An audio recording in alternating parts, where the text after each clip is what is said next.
What is going on, guys? It's snowy, it's cold, and we're in between seasons right now, so it's a perfect time to can. Well, we're going to can elk meat, but you can do venison the same way. Turns out delicious. It's super simple and easy. There's no need to be intimidated by a pressure cooker. So let's get started. I'll show you how I do it, and then we'll get to the canning part. Okay, guys, just start by taking your thawed, well, elk in this case, or deer meat, and trimming it up.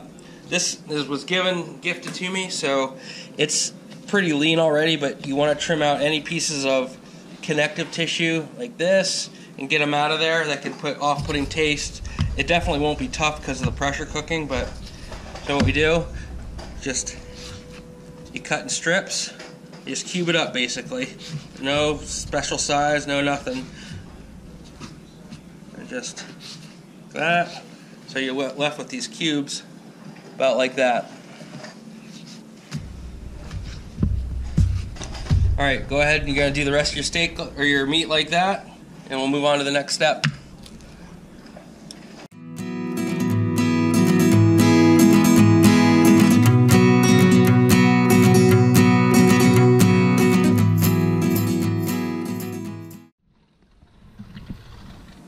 So once you got all your meat cut and cubed up, you're going to get your jars out and your seasonings, and then of course get your pressure cooker ready. So I'm going to show you what you need to do next and get on with that step. For this I'm using the Ball, but you can use Ball, Kerr, even no name brand. But I like the wide mouth for meat. It just makes it a lot easier. I'm going to start with 10, and I'm using the pints. Some people like to do it in quarts, and the processing time's a little different for quarts, but I like pints. And of course you got your lids and your bands, the funnel. These are the spices I like. You need sea salt, and of course the Montreal steak. This is a new one I'm trying, roasted garlic and herb, and then smoky Montreal steak. And of course I always add garlic, and then the half a teaspoon. And here's the pressure cooker we're going to be using. It's an All-American 921. I'm going to show you guys a little more in depth about setting that up here in a few minutes. But what we're going to do next is get the lids and bands. We're going to get those onto the stove in a pot of water, and not boil them, but heat them up, and we're going to get the jars in hot water in the sink.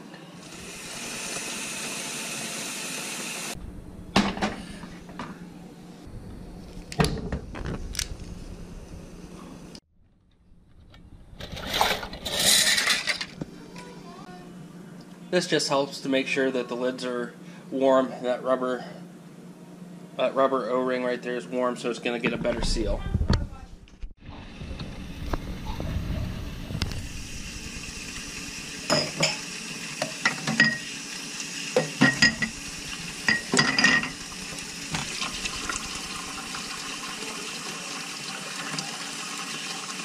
You can do it this way if your water's really hot on a tap like mine. Some people use the dishwasher to heat them up, or others put them in upside down in a pot of water on the stove that's on simmer, just to get the jars warm. Alright, once your jars are warmed, you got your lids on the stove. Go ahead and start filling.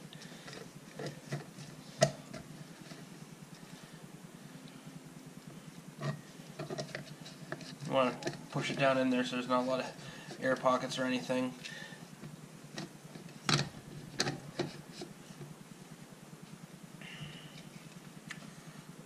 And you're going to want to leave about an inch of head space. Remember, this is the raw pack method, so we're not adding any liquid or anything to this. It's just the meat and the spices, because that meat's going to make its own liquid when it's pressure canned. There you go. There's one jar done. I'm going to do all the jars, and then that's when I put the seasoning in. So get the rest of them done, go from there.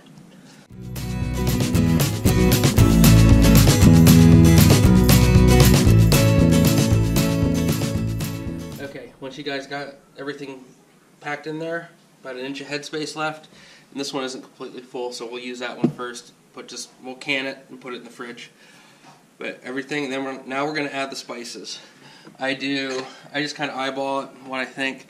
About half a teaspoon of sea salt, half a teaspoon of garlic, which is about 1 clove of the minced garlic like this, and then whatever seasonings you choose.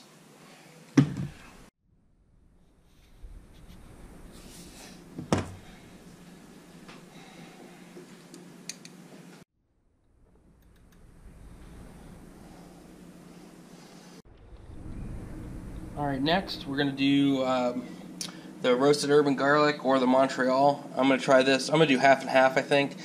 Half of the roasted herb and garlic and half of the smoky Montreal. We'll go ahead and get that added.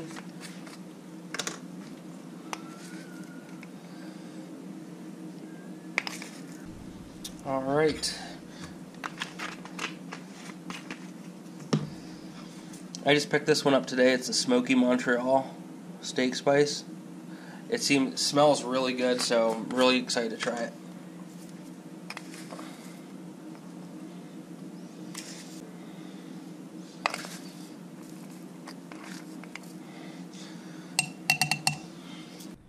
Alright guys, and the last thing we're going to add is the minced garlic. I'm going to do about half a teaspoon is 1 clove approximately. And another thing to keep in mind here, when you're adding spices to your canning, whether it's venison, elk, chicken, beef, whatever, remember this canning will always increase the spices, the taste of them, so always add less than you think you'll need, because you can always add seasoning to it when you open it, but you can't take away. That's why I used to do a whole teaspoon of my spices, but I switched to half just because I don't like it too overpowering.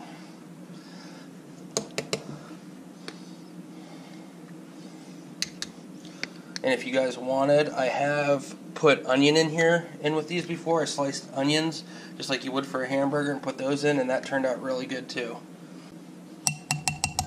And obviously add less if it's not a full jar. Alright, the only thing left to do is to wipe the rims of these, and then seal them up, put the lids on, and get them in the canner. Okay, so you've made it this far. You got the meat packed, you got the spices in there. Now wipe the rims, because little things like a piece of garlic or something on there, or whether it's garlic or spice or juice from the meat, that will cause the jar not to seal. So you want to go around the rim and wipe it like so. Set that to the side. Do that. Then we'll get the rest of these done and we'll seal them up.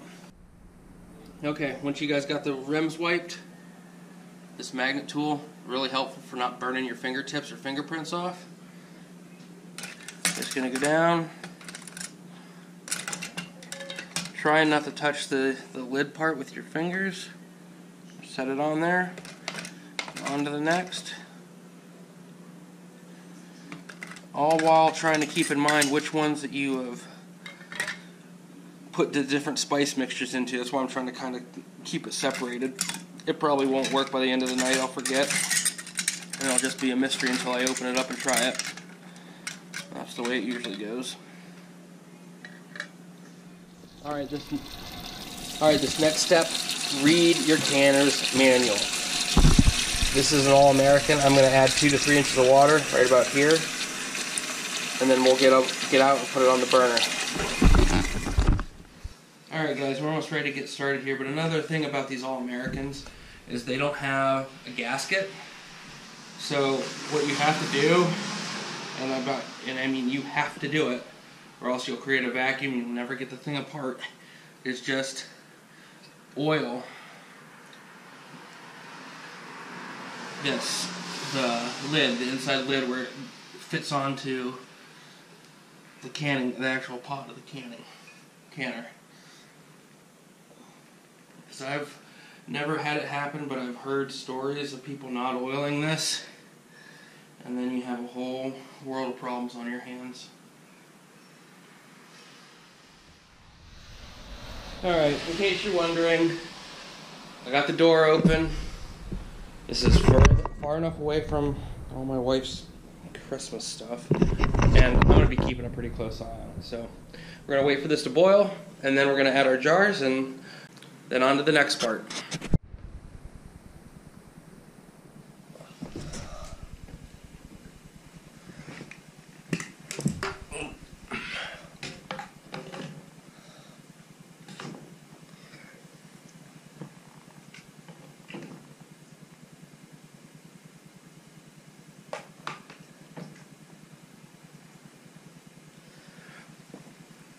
Alright, once you got your jars added there, we're going to put the lid on.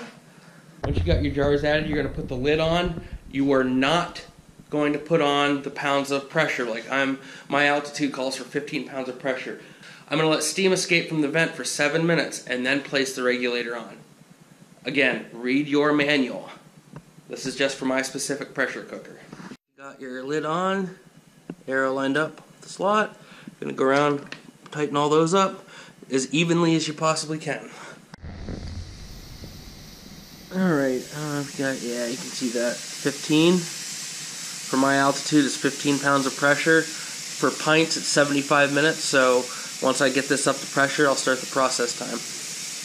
And it's been 5 minutes, so we're going to go ahead, 15. Drop that on there. See the pressure gauge. Alright, once I get this pressure equalized and running good, I'll get back to you guys. Alright guys, we've reached 15 pounds of pressure. You can tell by that thing jiggling, letting out steam, the gauge. So what we're going to do, we're going to turn down the flame just a bit, because we only want that to jiggle like that, like 2 to 4 times per minute. So we're going to turn this down until we get it just right.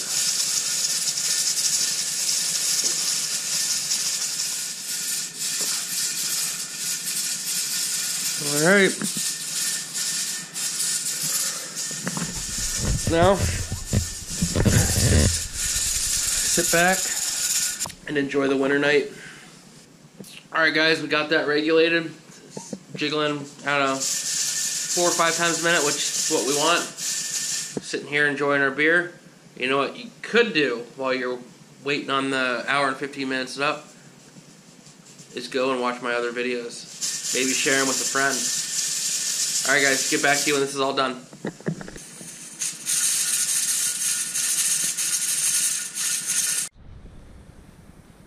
Okie dokie, time is up. We are going to leave that guy on there. Don't take it off. Leave it on there until the whole thing depressurizes. I'm going to shut the gas off.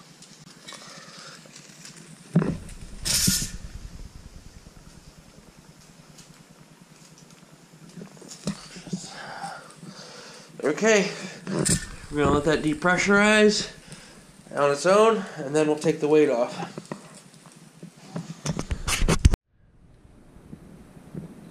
Okay guys, here are the results. Got 11 and a half pints canned elk meat, and you can see in these that the pressure all went out of the cooker, so I took them out, but it's still very hot. You see it boiling in there. So I've heard 2 of them seal already. I'm going to let them sit overnight. They should all be sealed by morning. Put them on the shelf.